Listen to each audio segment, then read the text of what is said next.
Hail, fellow travelers upon the roads of Middle-earth.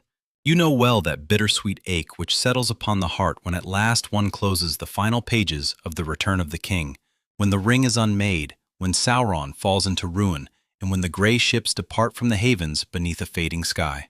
Yet there lingers a question that stirs in the quiet hours of night, a question I deem many of you have felt as deeply as I.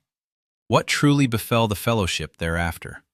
We are granted glimpses, scattered like starlight upon dark waters, yet Tolkien left us only fragments, preserved in appendices, in letters, and in the patient labors of his son Christopher. Today we shall descend into those shadowed depths.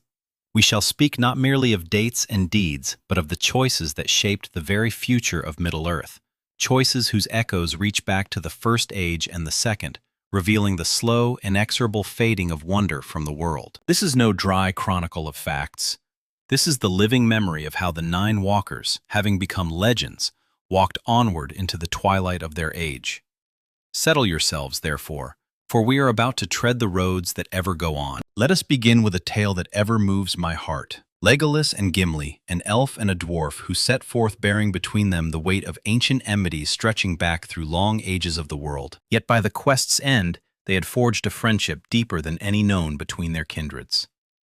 After the crowning of Aragorn, they did not simply part and return to their own halls. Together they wandered through the deep glades of Fangorn, and thence to the glittering caves of Aglarond, each revealing to the other the hidden beauties of their people's ancient works. This was no idle journey of curiosity. They were healing wounds that had festered since the First Age. You must recall the bitter history. In Doriath of old, King Thingol commissioned the dwarves to fashion the Nauglamir and set within it a Silmaril. Greed and pride turned that labor to murder. The dwarves slew Thingol, and war followed between elf and dwarf. Earlier still, the elves of Beleriand had hunted the petty dwarves as beasts before learning they were speaking peoples.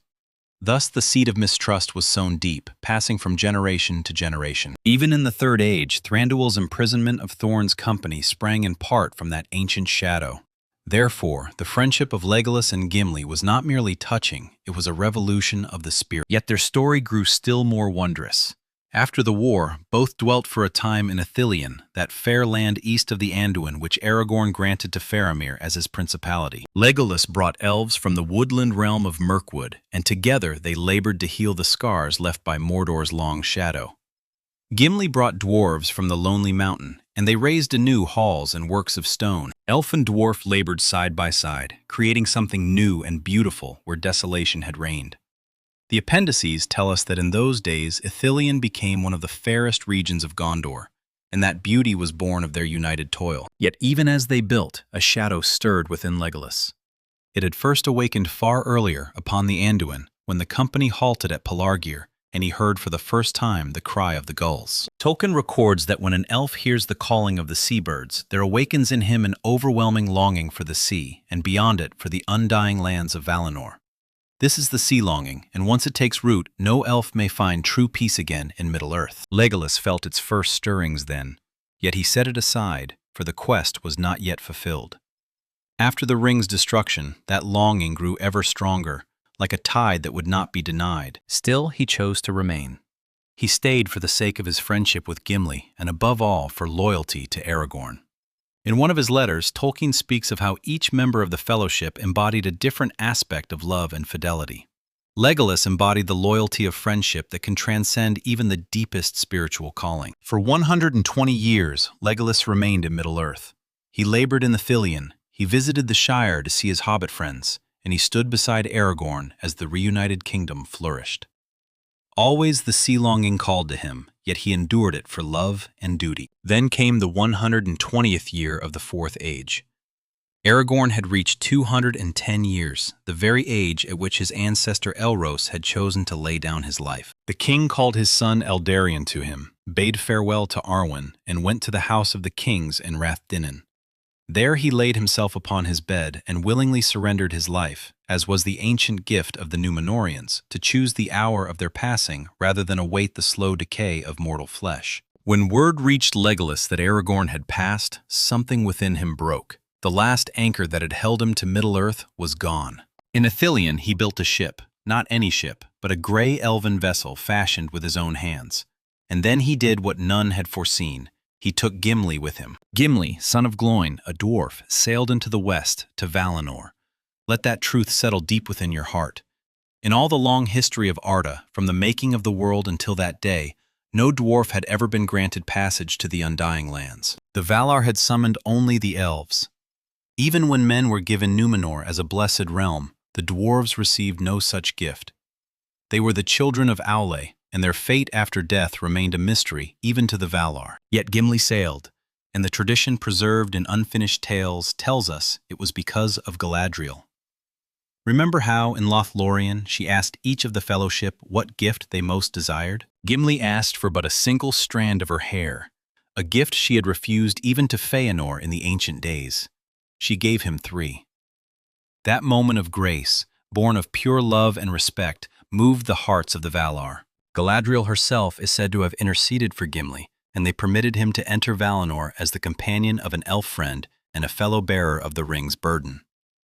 Thus the friendship of Legolas and Gimli broke the very bounds of what had been deemed possible in the music of the world. Together they sailed into the west, and Middle-earth saw their like no more. Now let us turn to Aragorn, whose reign after the coronation carried a weight far greater than the simple rule of a king. When he took the crown and became Elisar, he was not merely assuming political power. He was restoring something that had lain broken for nearly 3,000 years, the true line of the Númenórean kings in Gondor. The line of kings had failed in the year 2050 of the Third Age, when the last king, Eärnur, rode into Minas Morgul and was never seen again. Thereafter, the stewards had ruled for almost 1,000 years, keeping the throne vacant yet warm. Aragorn's return restored the uncorrupted blood of Númenor to the throne of Gondor. But it went deeper than politics. The Númenóreans were not ordinary men. They were the Edain, those who had fought beside the elves against Morgoth in the First Age. As reward, the Valar raised the Isle of Númenor from the sea and granted them long life, wisdom, and strength beyond the measure of other men. At their height, the kings of Númenor lived 300 years or more, yet pride and the whisperings of Sauron brought their fall. Ar-Pharazôn, the last king, sailed against Valinor itself in madness, seeking to seize immortality by force. The catastrophe that followed sank Númenor beneath the waves and changed the very shape of the world, bending it so that only elves could thereafter find the straight road to Valinor. The faithful who escaped, led by Elendil and his sons, founded Arnor and Gondor in Middle-earth. Yet with each generation their span of years diminished as their blood mingled with that of lesser men. By the time of the War of the Ring, even the stewards lived perhaps 90 or 100 years, a far cry from the centuries of their ancestors. The blood was failing, and with it the ancient glory of Númenor was fading into legend. Aragorn changed that. He lived to 210 years, exactly the span granted to Elros, first king of Númenor, and his own distant ancestor. This was no accident. Tolkien was deliberate. Aragorn carried the purest remaining strain of Númenorian blood, preserved in the north through the long vigilance of Elrond and the Dunedain. When he ascended the throne, he restored not only the kingship, but the very vitality and splendor of ancient Númenor to Gondor. His reign endured 120 years. In that time, the White Tree flowered once more, a living sign that the line of kings was renewed and blessed. He extended the borders of Gondor, reclaimed lands long lost to Mordor and the Haradrim, made peace with former enemies, and at last reunited the kingdoms of Arnor and Gondor, as Elendil had dreamed 3,000 years before. Yet beneath that golden age lay a shadow of sorrow. Aragorn had wed Arwen, and she had surrendered her immortality for love of him, a choice that echoed the ancient tale of Luthien and Beren. Arwen knew full well the cost. She would have but one lifetime with her beloved, long by the measure of men, yet only a brief summer compared to the endless years she forsook. Together they had one son, Eldarion, and several daughters, and for 120 years their love was accounted among the greatest legends of the age. But when Aragorn felt the time of his passing draw near, he went to Arwen and told her that he must lay down his life while still in strength and honor, lest he become a burden in his decline. He called Eldarion, gave him the crown and scepter, and went to the house of the kings. There he laid himself down and willingly surrendered his life, as Elros had done long before. Arwen was left alone. She had given up everything, her immortality, her kindred, her place among the Eldar, and now the one for whom she had made that choice was gone. She departed Minas Tirith and journeyed to the now deserted land of Lothlorien. Finding no comfort there, she went at last to Cairn Amroth, the very hill where she and Aragorn had first pledged their love beneath the golden Malorn trees. There, in the fading forest, in the depth of winter, Arwen Undomiel laid herself down and passed from the circles of the world, not from age or sickness, but from grief. She had become mortal, yet she did not receive the full gift of men. Her fate beyond death remained veiled in mystery, lost even to the knowledge of the wise. Aragorn's reign restored the glory of Númenor for a season, yet that restoration came at a cost that echoes through every great romance in Tolkien's legendarium. Let us now speak of one whose quiet steadfastness is often overlooked, Samwise Gamgee. Many remember him only as Frodo's loyal companion, the gardener who carried his master up the slopes of Mount Doom. Yet what Sam did after the quest's end is among the most remarkable chapters in the tale of the Fellowship. When he returned to the Shire, he found it ravaged by Saruman's ruffians. Together with his fellow hobbits, he led the scouring of the Shire, driving out the invaders and restoring their homeland. In that hour, the hobbits showed they were no longer the innocent folk they had once been. They had looked upon war and death, and brought that hard-won knowledge home. After the scouring, Sam wed Rosie Cotton, the maid he had loved before ever setting out. Frodo gave him Bag End, and there they made their home. Yet Sam did not simply settle into quiet domestic life. He was elected mayor of Michel Delving, effectively mayor of the entire Shire, and held that office for 7 consecutive terms, serving 49 years with wisdom and care. He oversaw the healing of the Shire, planting new trees with the gift of earth and seed that Galadriel had given him in Lothlorien. The Malorn that grew in the party field became a wonder of the north, but there is more. Sam had briefly borne the ring, only for a short while when he thought Frodo dead in Cirith Ungol, yet he had borne it. Tolkien established that those who had carried the One Ring were granted the grace to sail west to Valinor, there to find healing for the wounds the ring had inflicted. Bilbo, Frodo, and in time Sam himself received this mercy. Yet Sam did not depart at once. He remained for many long years. He and Rosie raised 13 children, including Eleanor the Fair, who was born in the very year the Fellowship set forth. He watched his children grow, saw grandchildren born, and became known far and wide as Samwise the Gardener for his tireless work in restoring and beautifying the Shire. Only after Rosie's passing in the 61st year of the Fourth Age, when Sam himself was 97 years old, did the old longing return in full force. His daughter Eleanor later recorded that he began to speak more often of the old days, of Frodo, and of the roads that led into the West. He entrusted the Red Book of Westmarch, the great chronicle begun by Bilbo, continued by Frodo, and completed by Sam, to Eleanor, naming her its keeper. Then he took his leave, rode to the Grey Havens, and because he had been a ring-bearer, he was permitted to board the last ship sailing into the West. Thus Samwise Gamgee became the final mortal from the Fellowship to receive that grace.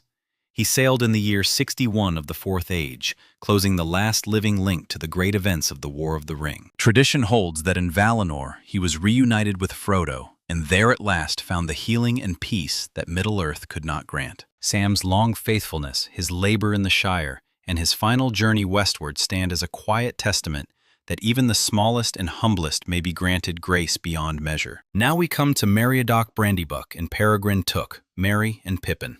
They returned to the Shire as greatly changed hobbits. Having drunk the Ent draught, they had grown taller than any hobbits before them, standing nearly 4.5 feet. More importantly, they had seen battle, served kings, and stood in the presence of powers that could break the world. Merry had helped slay the Witch King of Angmar with the blade from the Barrow Downs. Pippin had saved Faramir's life and served in the guard of the Citadel. They were no longer mere companions who had simply followed along. They were warriors and heroes in their own right. After the scouring, both took up positions of leadership. Merry became Master of Buckland, succeeding his father. Pippin became the Thane of the Shire, nominal head of the Took clan and commander of the hobbitry in arms. They married, raised families, and seemed to settle into comfortable hobbit lives. Yet they never forgot. In their homes they kept the armor and weapons they had borne in the war. Sometimes they would don them again and remember the roads they had walked. As the years lengthened and they grew old, a restlessness stirred within them. They had seen Minas Tirith in all its glory. They had ridden with the Rohirrim and heard their ancient songs. The Shire, for all its comfort, began to feel small. In the 63rd year of the Fourth Age, both now in their 90s, they made a final journey. They rode south, 2 elderly hobbits upon ponies, to see Aragorn and the lands of Rohan and Gondor one last time. They visited Edoras, spent time among the Rohirrim, then continued to Minas Tirith. There they were received with great honor by King Aragorn and King Eomer. They dwelt for a time as honored guests in the citadel. Merry later died in Rohan and was laid to rest among the Rohirrim at his own wish. Pippin passed not long after in Gondor, yet Aragorn honored them beyond all expectation. When the time came for Aragorn himself to lay down his life, he had Merry and Pippin brought to the House of the Kings. There, in Rathdinan, they were entombed beside the greatest kings and stewards of Gondor's history, two hobbits lying in honor among the lords of men. Later, when Eldarion ruled, it became tradition that when the deeds of King Elisar were remembered, the names of the halflings Meriadoc and Peregrine were spoken alongside them. Thus, two small figures from the Shire became part of the royal history of Gondor, their names inscribed forever beside those of Elendil and Isildur. For a people who valued quiet obscurity, Merry and Pippin achieved a renown that would endure as long as the kingdom of men remembered its past. Now we must speak of something that may seem humble at first, yet stands among the most important works of the age, the Red Book of Westmarch. Bilbo began it upon his return from the quest of Erebor, calling it There and Back Again. Over the years, he added poems, translations from Elvish, and records of Hobbit lore. When he departed for Rivendell, he left the book to Frodo, who continued it with the full account of the quest to destroy the ring. From the flight from the Shire to the breaking of the Fellowship, the long road through Moria and Lothlorien, and all that followed until the ring's unmaking. Yet toward the end, Frodo's hand grew unsteady. The burden of the ring had wounded him too deeply, and his memories of those final days were fragmented and filled with pain. When Frodo sailed west, he left the book unfinished. Sam took it up and completed the tale, filling the gaps with his own clear memory. But Sam did far more. He added appendices, chronologies, genealogies, accounts of the war and what followed. Much of this knowledge came from conversations with Aragorn, with Gandalf before he sailed, and with the elves in Rivendell. What had begun as one hobbit's personal adventure became a comprehensive history of the late Third Age. The Red Book was kept in the Westmarch, in the Tower of the Undertowers that Sam built for his family. It passed to his daughter Elenor, who made a fair copy. That copy eventually reached Gondor and was placed in the royal archives. Scholars studied it, annotated it, and drew upon it for centuries. Thus, the deeds of hobbits, small folk from a quiet land, were preserved and elevated into the great historical record of Middle-earth, as just Frodo's loyal companion, the gardener who carried him up Mount Doom. Yet what Sam did after the ring was destroyed is among the most remarkable chapters in the long tale of the Fellowship.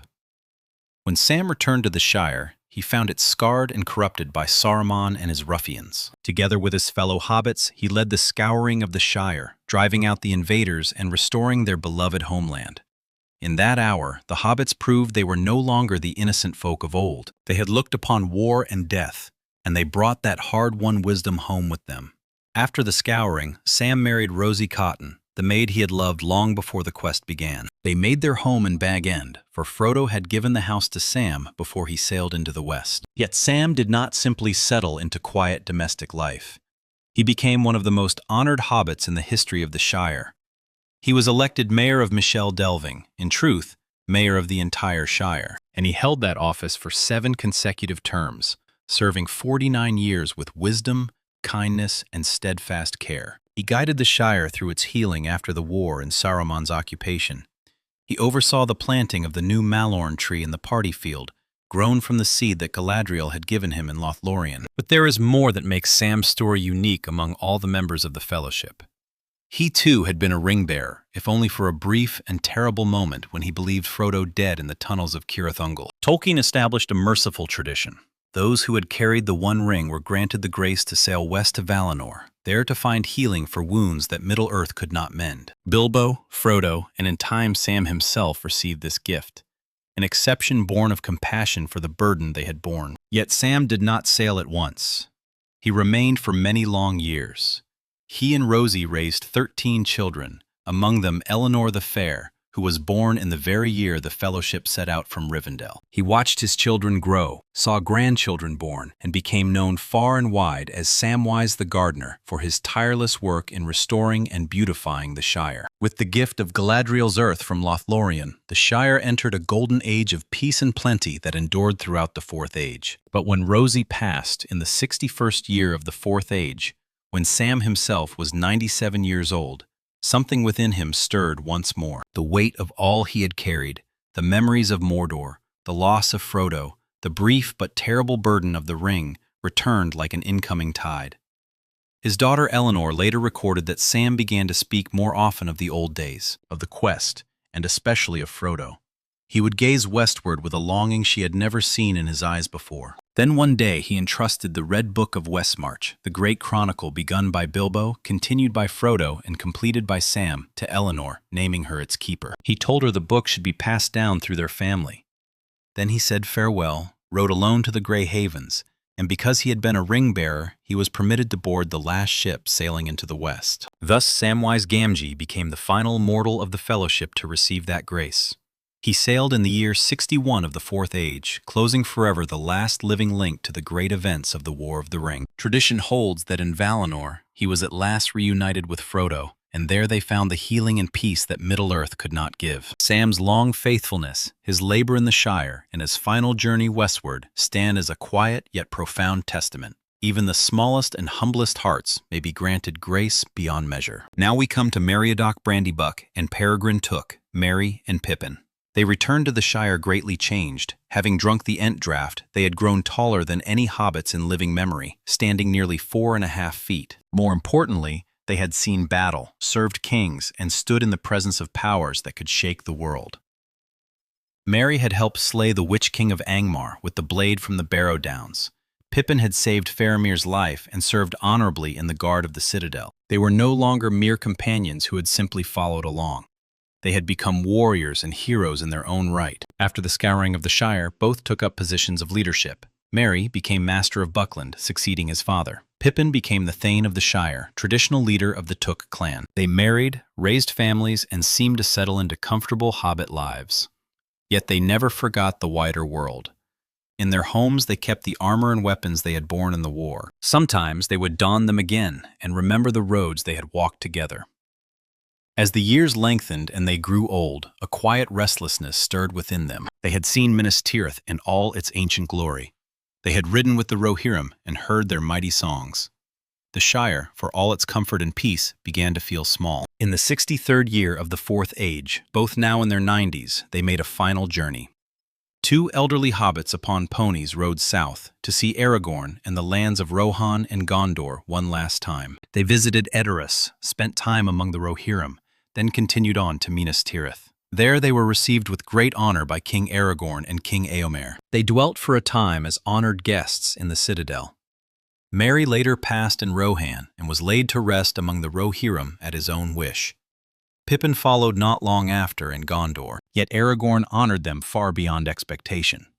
When the time came for him to lay down his own life, he had Merry and Pippin brought to the house of the kings. There, in Rothdinnen, they were entombed beside the greatest kings and stewards of Gondor's long history, 2 hobbits lying in honor among the lords of men. Later, when Eldarion ruled, it became tradition that when the deeds of King Elessar were remembered, the names of the halflings Meriadoc and Peregrine were spoken alongside them. Thus, 2 small figures from the quiet Shire became part of the royal history of Gondor, their names inscribed forever beside those of Elendil and Isildur. For a people who valued peaceful obscurity, Merry and Pippin achieved a renown that would endure as long as the kingdom of men remembered its past. Now we must speak of something that may seem humble at first, yet stands among the most important works of the age, the Red Book of Westmarch. Bilbo began it upon his return from the quest of Erebor, calling it There and Back Again.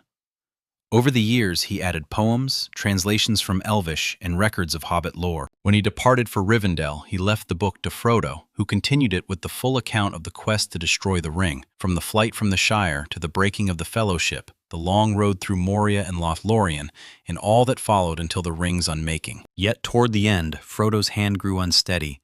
The burden of the ring had wounded him too deeply, and his memories of those final days were fragmented and filled with pain. When Frodo sailed west, he left the book unfinished. Sam took it up and completed the tale, filling the gaps with his own clear memory. But Sam did far more. He added appendices, chronologies, genealogies, accounts of the war and what followed.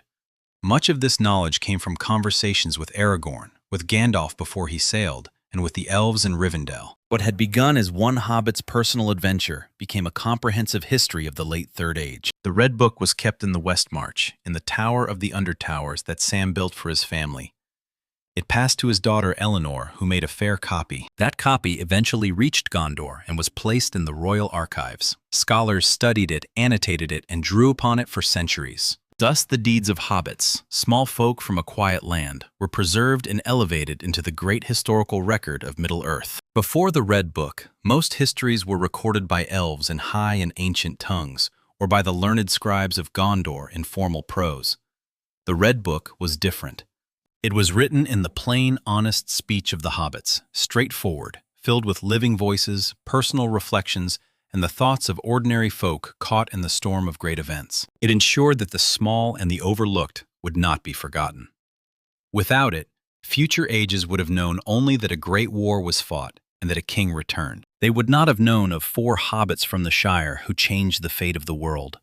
They would not have known the mercy Frodo showed to Gollum, the steadfast love of Sam, or the quiet courage that saved everything in the end. By completing and preserving the Red Book, Samwise Gamgee became the chronicler of his own age, giving voice and lasting memory to the humble and the brave. Now we turn to Gandalf, whose departure carries a weight that is easy to pass over lightly. When the ring was unmade and Sauron fell into nothingness, Gandalf's long labor was, in truth, complete. He remained long enough for the crowning of Aragorn and the first healing of the land. Yet within a few short months, he rode to the Grey Havens and sailed into the west. He did not linger to advise the new king for decades. He left because he must. For Gandalf was no mortal wizard. He was Olorin, a Maya of the Ainur, one of the immortal spirits who had entered the world at its making to serve the Valar. In the year 1000 of the Third Age, when the Valar perceived the shadow of Sauron lengthening once more, they chose not to intervene directly. The great wars of old had brought too much ruin. Instead, they sent 5 emissaries, the Istari, into Middle-earth in the guise of old men. They were deliberately weakened, clothed in mortal flesh that could tire and hunger and even die. They were forbidden to match Sauron's power with power or to dominate the free peoples. Their task was only to counsel, to inspire courage, and to kindle hope in the hearts of elves and men. For 2,000 years, Gandalf wandered the roads of Middle-earth, never resting long in one place, bringing news, warning, and quiet strength wherever darkness gathered. When Bilbo found the ring, and Gandalf began to suspect its true nature, his mission became sharply focused. He spent decades in patient search and study, until at last he knew beyond doubt that this was the One Ring. Thereafter he devoted all his strength to ensuring its destruction. His death in Moria was no mere dramatic moment. His mortal body was slain by the Balrog, yet the Valar sent him back. Olorin returned, clothed in greater power as Gandalf the White, taking the place of Saruman who had fallen. Even then, he remained bound by the same charge. He could guide, but he could not rule. When the ring was destroyed, his purpose in Middle-earth was fulfilled. The Istari had been sent to help the free peoples overcome Sauron without direct divine intervention. The task had succeeded, though at terrible cost. Gandalf knew the time of the Istari was ending. The Fourth Age was to be the dominion of men, an age in which mortals must stand upon their own strength, without wizards or elves to guide them. Therefore he sailed west, returning to Valinor and to his true nature as Olorin. His departure marked a profound turning in the history of the world, the moment when the direct influence of the Valar through their emissaries began to withdraw. There would be no more Istari walking the roads of Middle-earth. The Age of Men had truly begun. We must now speak of Arwen Undomiel, whose choice remains one of the most sorrowful and profound in all the tales of Middle-earth. Arwen was the daughter of Elrond and Celebrian, granddaughter of Galadriel and Celeborn. Through her father, she carried the mingled blood of the Eldar and the Edain, descending from both Luthien and Beren. She was, in every sense, the heir to the beauty and sorrow of the ancient world. As one of the half-elven, she was given the same choice that had been offered to her father and to Elros at the end of the First Age: to be counted among the elves and dwell immortal in Valinor, or to choose the fate of men and accept mortality. For long ages she had chosen to remain among the Eldar, dwelling timelessly in Rivendell and Lothlorien. Then she met Aragorn, a mortal man of 20 years, newly come to Rivendell. Though she had lived for thousands of years, when their eyes met in the twilight of Rivendell, she saw in him the echo of Beren, and he called her Tenuvio. In that moment, the long thread of ancient love was rewoven, yet their union came with a heavy price. Elrond told Aragorn that he would not give his blessing unless Aragorn first became king of both Gondor and Arnor, restoring the full realm of Elendil. It was not cruelty. Elrond knew that if Arwen chose mortality, she must live a life worthy of that sacrifice, not fade away as the wife of a wandering ranger. So Arwen waited, for decades, while Aragorn walked the paths of exile and secret service. When the War of the Ring came, she remained in Rivendell, weaving in secret the great banner of the White Tree and the Seven Stars. When Aragorn unfurled that banner upon the Pelennor fields, all knew that the king had returned. By then, Arwen had already made her choice. After their marriage, they were granted 120 years together, a lifetime by the measure of men, yet only a brief summer to one who had already lived for millennia.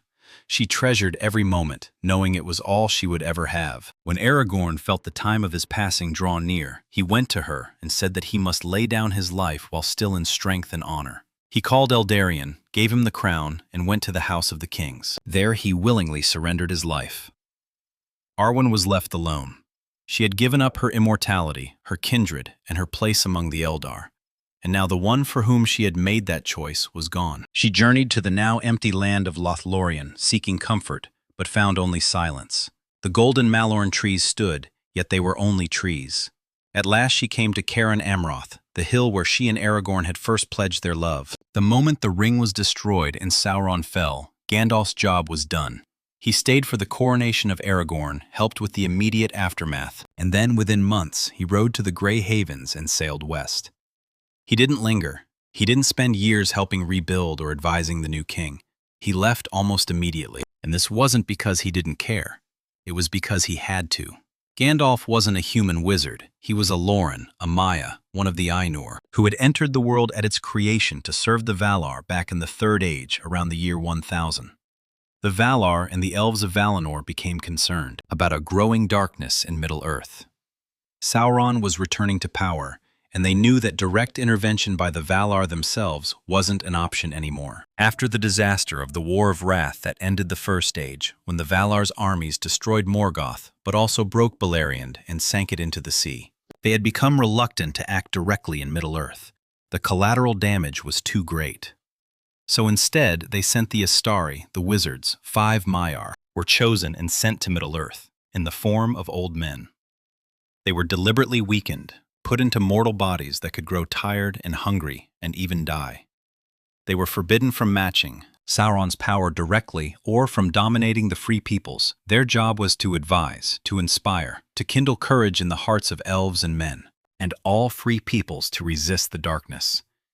Gandalf was one of these 5, along with Saruman, Radagast, and 2 others who went into the east and were never heard from again. For 2,000 years, Gandalf wandered Middle-earth. He never stayed in one place for long. He traveled constantly, visiting the Shire, spending time in Rivendell, advising the kings of Gondor.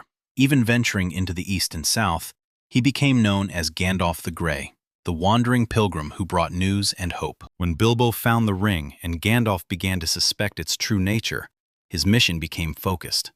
He spent decades researching, questioning, trying to confirm his fears. And when he knew for certain that this was the One Ring, he devoted everything to ensuring its destruction. Gandalf died fighting the Balrog in Moria. That wasn't just a dramatic moment for the story. It was Gandalf's body being killed, his mortal form destroyed. But the Valar sent him back. Olorin's spirit returned to his body, or rather, he was given a new body, and he became Gandalf the White, taking Saruman's place as the head of the Astari. He returned with greater power and authority, but still bound by the same restrictions. He couldn't take the ring for himself. He couldn't rule men nor elves. He could only guide and encourage. When the ring was destroyed, Gandalf's mission was complete. The whole reason the Astari was sent to Middle-earth was to help the Free Peoples defeat Sauron without direct intervention from the Valar. It had succeeded, but just barely. Gandalf knew that his time was over. The age of the Astari, the age of direct guidance from the Valar through their emissaries, was ending. The Fourth Age was meant to be the Age of Men, the Dominion of Men, as Tolkien called it in his letters. This meant men had to stand on their own, without wizards or elves guiding them. So Gandalf left. He sailed to Valinor, returning to the undying lands from which he had come. When he arrived, he presumably returned to his true form as Olorin the Maya, shedding the guise of the old wizard. His departure symbolized a fundamental shift in how the divine interacted with Middle-earth. There would be no more emissaries, no more direct guidance from that point forward. The peoples of Middle-earth would have to find their own way, relying on their own wisdom and courage without supernatural help. This ties into Tolkien's larger philosophy about the history of Middle-earth. He saw the story as a kind of mythological prehistory of our own world, explaining how a world of magic and wonder became the mundane, rational world we live in now. The departure of the wizards, along with the elves and all the other magical beings, represents the transition from myth to history, from a world where the divine is visible and present to a world where faith and reason must operate without direct evidence of the supernatural. Gandalf's sailing marked the beginning of that transition, the moment when Middle-earth started becoming our Earth. We absolutely need to discuss Arwen's choice, because it's way more tragic and significant than the movies let on. Arwen Undomiel was the daughter of Elrond and Celebrian, granddaughter of Galadriel and Celeborn on her mother's side, and through her father, she was descended from both the Eldar and the Edain. Her lineage was literally the union of all the great lines of the First Age. Through Elrond's father, Arundel, she descended from Beren and Luthien, the mortal man and the elven princess, whose love story was the greatest romance. Of the elder days, she carried the blood of Melian the Maiar through Luthien. She was in every sense the heir to all the beauty and power of the ancient world. As a half-elven, Arwen was given the same choice that had been given to her father and his brother Elros at the end of the First Age. She could choose to be counted among the elves, retaining immortality and eventually sailing to Valinor, or she could choose to be counted among men, accepting mortality and the gift of men, which is death and the unknown fate beyond the circles of the world for thousands of years. Arwen chose to remain an elf. She lived in Rivendell and Lothlorien, timeless and unchanging, one of the most beautiful beings in all of Middle-earth. Then she met Aragorn. He was 20 years old, just come to Rivendell to be fostered by Elrond after his father's death. She was thousands of years old, having seen the rise and fall of kingdoms.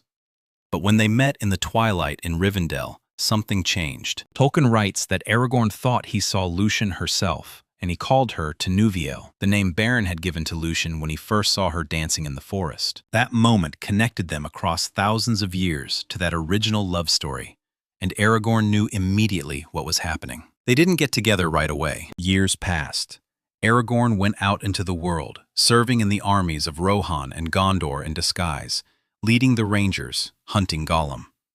Decades went by, and when they met again, Aragorn was a grown man, weathered and worn by hard years.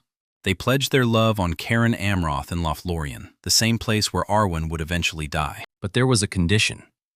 Elrond, her father, told Aragorn that he would not consent to their union unless Aragorn became king of both Gondor and Arnor, restoring the full kingdom of Elendil. It wasn't cruelty. Elrond knew that if Arwen chose mortality, she needed to live a life worthy of that sacrifice, not fade away as the wife of a wandering ranger. So Arwen waited. She waited for decades while Aragorn fought in the shadows, working toward the day when he could claim his throne. When the War of the Ring came, she wasn't there. She stayed in Rivendell, and this is important. She was making her choice during that time. In the book, Tolkien tells us that Arwen was weaving a banner in secret, the banner of Elendil with the white tree and 7 stars. She sent it south with the Rangers, and when Aragorn unfurled it at the Battle of Pelennor Fields, it announced to everyone that the king had returned. That banner represented her choice.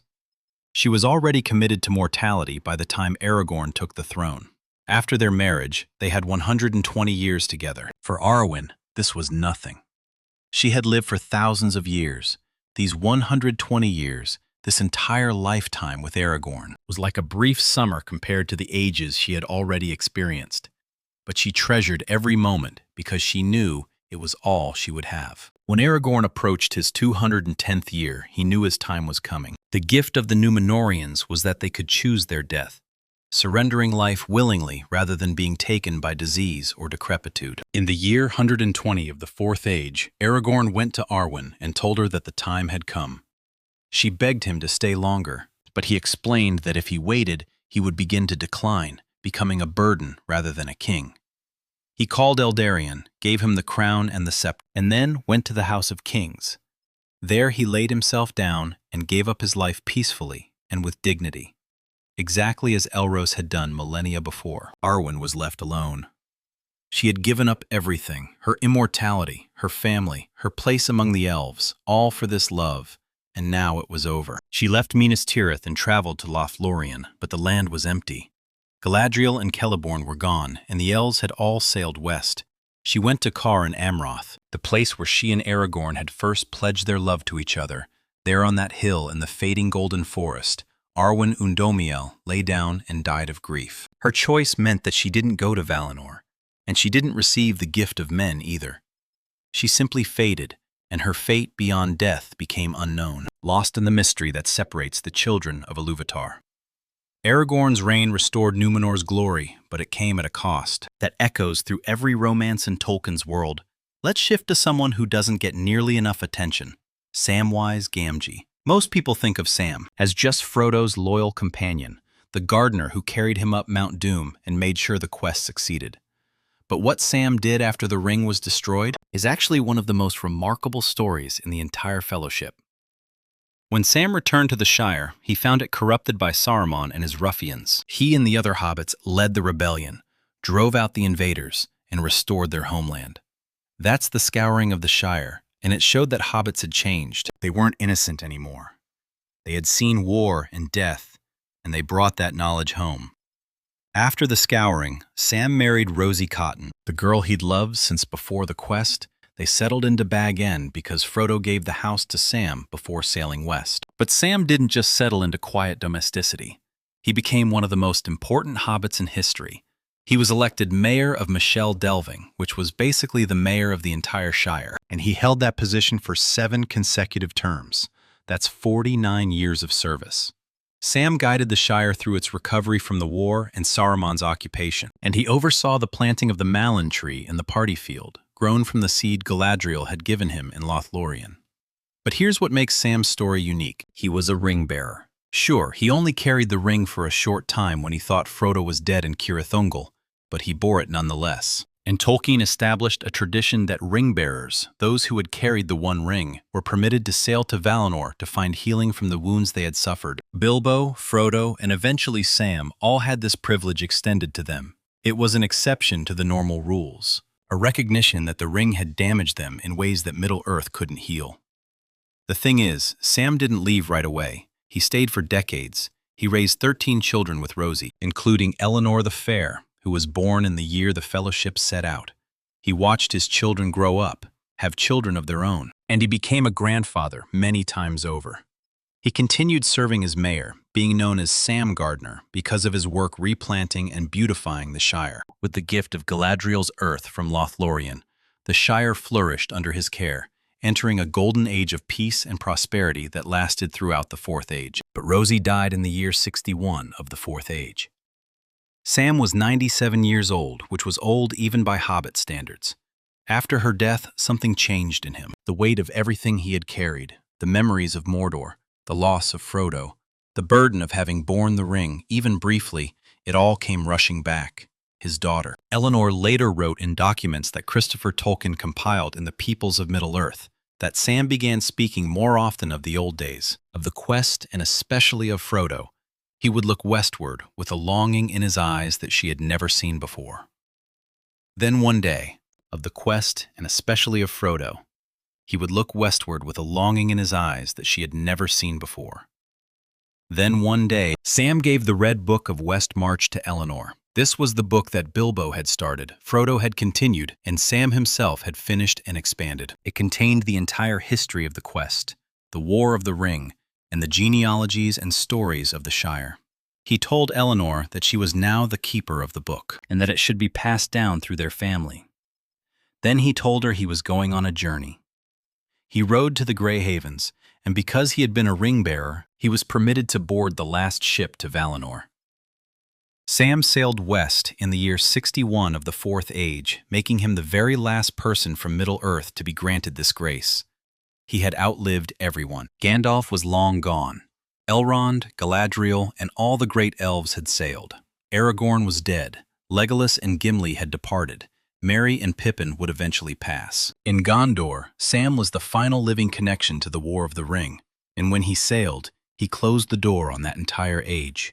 The tradition holds that he was reunited with Frodo and Valinor, and there they found the peace and healing that had been denied to them. In Middle-earth, Sam's journey, it wasn't just about personal redemption, though it represented the last grace extended by the Valar to the mortals of Middle-earth. The final exception to the rules before the Age of Men took over completely. Speaking of Merry and Pippin, their fate after the quest is both touching and unexpected. Meriadoc Brandybuck and Peregrine Took returned to the Shire as changed hobbits. They had drunk Ent Draft, which made them the tallest hobbits in history, standing at least 4.5 feet tall. More importantly, they had fought in battles, served lords and kings, and been present at the most crucial moments of the war. Merry had helped kill the Witch King of Angmar, stabbing him with his barrow blade and breaking the spell that protected him. Pippin had saved Faramir's life and served in the guard of the citadel in Minas Tirith. These weren't just lucky hobbits who tagged along. They were warriors and heroes in their own right. After the scouring of the Shire, both of them took up positions of leadership in their respective families. Merry became the Master of Buckland, succeeding his father. Pippin became the Thane of the Shire, the traditional leader of the Took clan and the nominal military commander of all hobbits. They married, had children, and settled into what looked like peaceful, respectable hobbit lives. But they never forgot. In their homes, they kept the gear they had worn during the war. Merry kept his horn from Rohan and his armor. Pippin kept his livery from Gondor. Sometimes they would put these things on and remember the roads they had traveled. As the years passed and they grew older, something shifted in both of them. They had seen Minas Tirith, the greatest city of men. They had walked in Rohan and heard the Rohirrim sing. They had stood in Orthanc and Isengard. The Shire, for all its comforts and peace, began to feel small to them. Not insufficient, just small. They loved their home and their families, but there was a restlessness that came from having seen the wider world. They would often visit each other riding between Buckland and Tuckborough, and they would talk late into the night about the old days. Then, in the year 63 of the Fourth Age, they made a decision. They were both in their 90s, ancient by Hobbit standards, and they knew they didn't have many years left. They decided they wanted to see Aragorn one more time and to see Rohan again, so they gathered their things, said goodbye to their families, and rode south out of the Shire. Can you imagine that? Two elderly hobbits, probably barely able to sit on their ponies, riding hundreds of miles to relive their youth one last time? They went first to Edoras and spent time in Rohan, visiting the places where they had fought and the halls where they had feasted. From Rohan, they continued to Gondor. They arrived in Minas Tirith and presented themselves to King Eomer of Rohan and King Aragorn of Gondor. The reunion must have been extraordinary. Here were the two hobbits who had been there at the beginning, who had helped save the world, now returned as old men to see their friends one final time. Aragorn received them with great honor, and they stayed in Gondor, living in the citadel as honored guests. They never returned to the Shire. Merry died in Rohan several years later, having expressed a wish to be laid to rest among the Rohirrim. Pippin passed away in Gondor not long after, but here's the incredible part. Aragorn had them both brought to Minas Tirith, and when Aragorn himself died, and was laid in the House of Kings. Merry and Pippin were entombed beside him, not in separate tombs for foreigners or companions, but right there in Rhuidenin, among the greatest kings and stewards of Gondor's history. Two hobbits buried with the honor of kings later, after Arwen died and Eldarion ruled. The tradition grew that when people spoke of King Elessar and his great deeds, they would also mention the halflings who lay beside him. Meriadoc and Peregrine became part of Gondor's royal history, their names inscribed in the records alongside Elendil, Isildur, and all the great rulers of men, for a race that valued quiet. Peaceful obscurity, Merry and Pippin achieved the opposite. They became legends whose stories would be told as long as Gondor stood. Two small figures who prove that greatness has nothing to do with size. Now we need to talk about what Sam, and before him Bilbo and Frodo, actually created. The Red Book of Westmarch.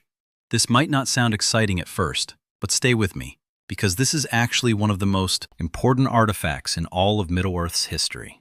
The Red Book started with Bilbo. When he returned from his adventure with the dwarves, he wrote down his story in a book he called There and Back Again. He kept adding to it over the years, including poetry, translations of Elvish texts, and genealogies of Hobbit families. When Bilbo left for Rivendell, he gave the book to Frodo. Frodo added his own account of the quest to destroy the ring, he wrote, in detail about the journey from the Shire to Rivendell, the forming of the Fellowship, the trek through Moria, the meeting with Galadriel, and everything up to the destruction of the ring and the return home. But here's the thing. Frodo's account stopped being coherent toward the end. The burden of the ring had damaged him too deeply, and his memories of the final days were fragmentary and painful. When Frodo sailed to Valinor, he left the book unfinished. Sam took over. He completed Frodo's account, filling in the gaps and finishing the narrative. But Sam did more than that. He added appendices about the history of the Third Age, genealogies of the kings and stewards, chronologies of important events, and accounts of what happened after the war. Much of this information came from conversations Sam had with Aragorn, with Gandalf before he left, and with the elves in Rivendell. Sam turned what had been a personal adventure story into a comprehensive historical document. The book was kept in the West March in Undertowers, which Sam built for his family. It passed to his daughter Eleanor, who made a copy.